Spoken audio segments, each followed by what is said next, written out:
चलो बेटा, तो अब हम नेक्स्ट शुरू करते हैं सेविंग फंक्शन। भाई आपने कंजम्पशन पढ़ा, कंजम्पशन फंक्शन पढ़ा, आपने रिलेशंस देखे, उनमें दो कंपोनेंट्स थे एपीसी एमपीसी, ठीक है, लास्ट क्लास में हमने देखा था वो, ठीक है।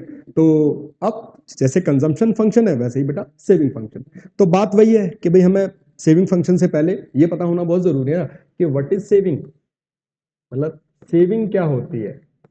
तो सेविंग होती है बेटा y माइनस सी, इनकम माइनस कंजम्पशन, मतलब part of income which is not spent on consumption that is called saving. मतलब बहुत सिंपल है बेटा कि इनकम का वो पार्ट जो हमने कंजम्पशन पे खर्च नहीं करा दैट इज कॉल्ड सेविंग। तो चलिए, अब सेविंग फंक्शन क्या है भाई, आपको मैंने बताया था कि कंजम्पशन और सेविंग का एक डायरेक्ट रिलेशन होता है इनकम से, ठीक है। इनकम ही डिटरमाइन करती है कि हम कितना कंजम्पशन करेंगे और कितना सेविंग। तो जिस तरह कंजम्पशन फंक्शन रिप्रेजेंट कर रहा था relationship between consumption and income, saving function भी रिप्रेजेंट करता है relationship between saving and income. तो इनकम और सेविंग का जो रिलेशन होता है that is called saving function and it is also called propensity to save, मतलब इसको हम प्रोपेंसिटी टू सेव भी कहते हैं। अब आपने देखा था कि भाई हमने कंजम्पशन फंक्शन को दो पार्ट्स में क्या करा था, डिवाइड। यहां भी इसको जो सेविंग फंक्शन है दो पार्ट्स में डिवाइड करते हैं। The one is average propensity to save, मतलब एपीएस, जिसका फार्मूला होता है एस अपॉन वाई। मतलब भाई एक कांस्टेंट इनकम पे कंजम्पशन की जो कांस्टेंट सेविंग है that is called APS. And MPS जैसे एमपीसी था, भाई इनकम में चेंज आ रहा था तो हमारा कंजम्पशन चेंज हो रहा था। तो ऑब्वियसली बात है जब इनकम में चेंज आने से कंजम्पशन पे चेंज आएगा तो सेविंग पे भी तो बेटा उसका इफेक्ट पड़ेगा, ठीक है। तो हम सिमिलर कह सकते हैं कि भाई MPS it is the ratio of change in saving due to change in income, मतलब कि इनकम में चेंज आने से सेविंग में जो चेंज आएगा दैट इज कॉल्ड एमपीएस। और अगर हमारी इनकम रिजिड है, फिक्स्ड है बेटा, और फिक्स इनकम पे हम जो सेविंग करते हैं दैट इज कॉल्ड एपीएस। तो APS just it is the ratio of saving and income and MPS it is the ratio of change in saving due to change in income. चलिए इसको भी एक एग्जांपल से समझते हैं।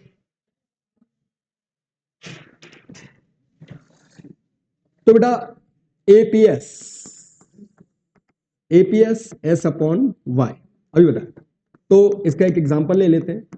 भाई अगर मान लो एक कंज्यूमर है जिसकी इनकम कितनी है बेटा 100 और उसकी जो सेविंग है वो कितनी है बेटा 50, ठीक है। तो यहां पर जब हम एपीएस कैलकुलेट करेंगे बेटा तो एपीएस हो जाएगा हमारा एस अपॉन में Y, S upon Y, S upon Y मतलब 50 अपॉन 100 दैट इज 0.5, या फिर हम इसको कह सकते हैं 50%। सिमिलर इसका भी डायग्राम बना लेते हैं, ठीक है। यहां पर हमने ले लिया बेटा सेविंग और यहां पर हमने ले ली इनकम। इनकम वही 50, 100, 150, ठीक है।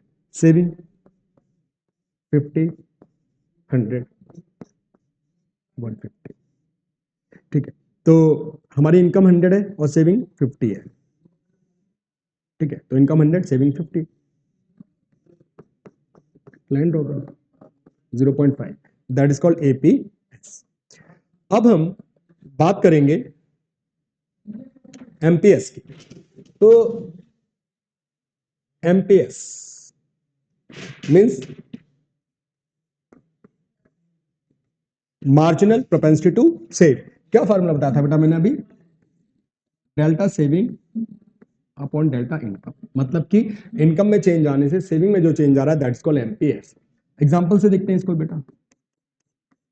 चलिए देखिए, जब कंज्यूमर की इनकम 100 रुपीज है तो उसकी सेविंग कितनी है बेटा 50। अगर इनकम बढ़कर 200 हो जाती है तो सेविंग बढ़कर हो जाती है 120। तो वही यहां पर भी हम चेंज इन इनकम निकाल लेते हैं। चेंज इन इनकम वही होगा बेटा y1 माइनस वाई, मतलब 200 minus 100 equals to 100। Change in saving निकाल लेते हैं बेटा, तो S1 माइनस एस मतलब 120 माइनस 50 इक्वल्स टू 70, ठीक है। पुट कर देते हैं 70 अपॉन 100 दैट इज 0.7 और 70%। इसका भी डायग्राम,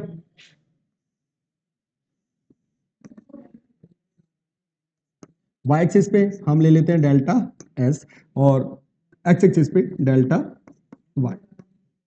भाई इनकम ले लेते हैं हम 100, 200, 300, ठीक है। सेविंग ले लेते हैं हम 50, 100, 150, ठीक है। जब हमारी इनकम 100 है बेटा तो सेविंग कितनी है 50, तो इनकम 100 और सेविंग 50, इस तरीके से इस लाइन को यहाँ पर ड्रॉ कर दीजिए। जब इनकम 200 होगी तो सेविंग 120, मतलब 100 से जस्ट ऊपर 200, ठीक है। और इन दोनों पॉइंट्स को जोड़ते हुए हम बनाएंगे एमपीएस का काम, ठीक है। यहां पर आपका एम 0.5 और यहां पर 0.7। तो आपने देखा बेटा कि भाई इनकम चेंज होने से जब सेविंग चेंज हो रही है तो दैट इज कॉल्ड एमपीएस। हमने एग्जांपल से समझा दिया, भाई इनकम हमारी 100 है तो सेविंग 50 है, इनकम 200 होगी तो सेविंग 120 होगी, ठीक है। चेंज इन इनकम निकल जाएगा 200 माइनस 100 100, और चेंज इन सेविंग निकल गई 120 माइनस 50 70, ठीक है। एमपीएस की वैल्यू आ गई 0.7 और 70%, तो दैट इज एमपीएस।